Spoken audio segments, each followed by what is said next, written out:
Okay, we're just going to review a little bit about sequences and series. We're going to look at arithmetic sequences and series and geometric ones together, and so we can determine uh, if this is arithmetic, if this is geometric, in case they don't tell us, because they could just throw a sequence or a series in front of us, and then we're going to have to determine, does it have a common difference or does it have a common ratio?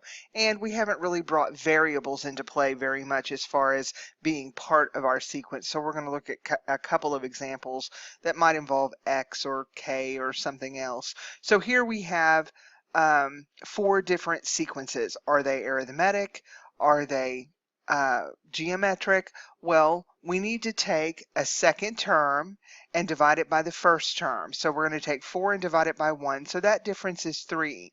Now, the true tell is if I take the third term and divide it by the second, am I going to get something that was added or am I going to get something that was multiplied?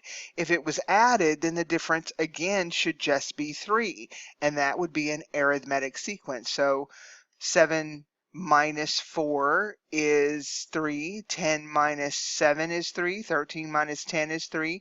So that's an arithmetic sequence. So if it's an arithmetic sequence, we know that we can just take the right term and subtract the left term from it. And if that holds true for several consecutive terms, then we have a common difference, and so we're looking at an arithmetic sequence. Now, if we do the subtracting, for instance on this one, 4 minus 2, we'd get 2. 8 minus 4 is 4. That's not 2, so there's no common difference just among those first 3 terms. So now let's do the dividing. So 4 divided by 2 is 2. 8 divided by 4 is 2. 16 divided by 8 is 2. So there is a common ratio there. So now we know we're looking at geometric sequences because we had to multiply to get the next term. So it's very easy to determine the difference between these sequences, but you're just going to have to see whether they were added to get the next one or multiplied to get the next one. And remember, arithmetic series are just sums of terms, and geometric series as opposed to sequences are just the sums of the terms in a geometric sequence. So find the next 4 terms. Well, first we have to determine, is it arithmetic? So I'm going to take negative 2 minus negative 9, that's a positive 7, and then I'm going to take 5 minus negative 2, again a positive 7. So clearly this is an arithmetic sequence, and the common difference is 7. So if I want to find the next 4 terms, then all I need to do is add 7 starting with 5. So the next 4 terms should be 12, 19, 26, 33. Very easy to do. So you just have to determine what type of sequence you're working with. So I can look at this and I can clearly see here's another arithmetic sequence. 7 minus 0 is 7. 14 minus 7 is 7. I have a common difference of 7. So the next 4 terms are going to be 21, 28, 35, and 42. Now, here's where we have a sequence of terms that involve the variable x. First term is x, second term 2x, third term 3x. So again, is this a geometric sequence or an arithmetic sequence? So 2x minus x is x, 3x minus 2x is x. That holds true. Another arithmetic sequence where the common difference is x. So the next 4 terms, 4x, 5x, 6x, 7x. Find the next 4 terms. Here we don't have x, we have k. We have 5k, minus k, negative 7k. So I'm going to take negative k and subtract 5k. That gives me a negative 6k.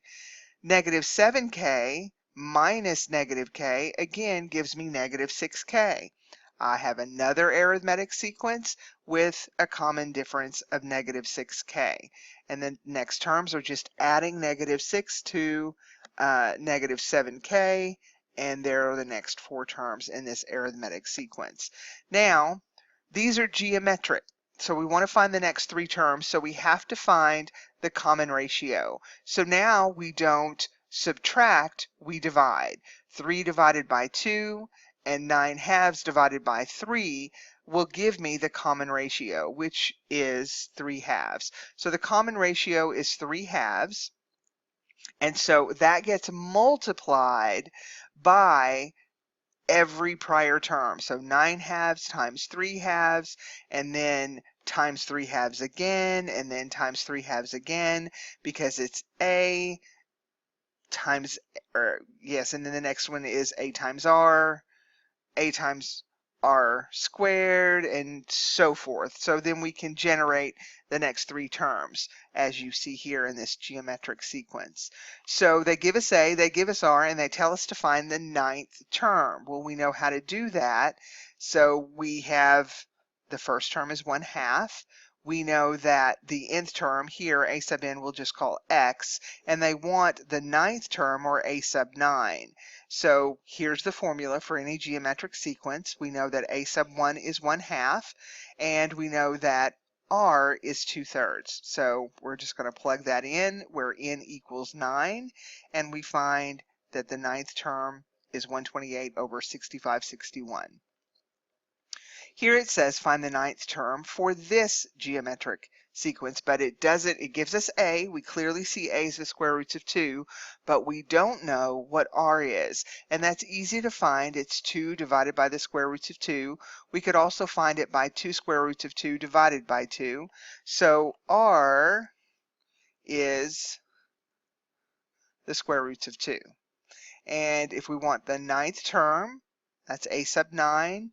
Here they call it x, and we plug 9 in for n, where a sub 1 is square roots of 2, r is square roots of 2, and there we are. We can clean it up, 16 square roots of 2.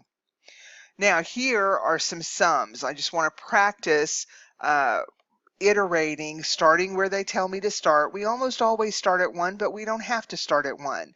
So it is important that you look for where they start you and where they stop you. So here, every term in the sequence was generated by j plus 2, starting with j equal 1. And they want us to add the first 4 terms from that sequence. So that's 1 plus 2 plus 2 plus 2, and so on, all the way up to 4 plus 2. We're going to stop there. And so the sum of this sequence, this series, is 18. Here, the sequence was generated by 2 times a, and here instead of starting at 1, they start us at 4. So the first term is 2 times 4. We'll add the second term, 2 times 5, and we'll stop when we get to 2 times 7. We sum all those up, we add all those up, and the sum of this series from 4 to 7 is 44. Here's one in terms of n, and what's interesting about this one is they don't start us again at 1. They start us at 0. So the very first term is 0.5 plus 2 to the 0. Well, 2 to the 0 is 1. So that's going to be 0.5 plus 1. The second term, where n equals 1, is 0.5 plus 2 to the 1, or 0.5 plus 2. And we're going to continue that, and we stop at 0.5 plus 2 to the 4th. We add all those together, and the sum of this series is 33.5. So just a little practice of a mixture of both arithmetic and geometric sequences and their sums. Come to class next time and we'll practice them a little bit more.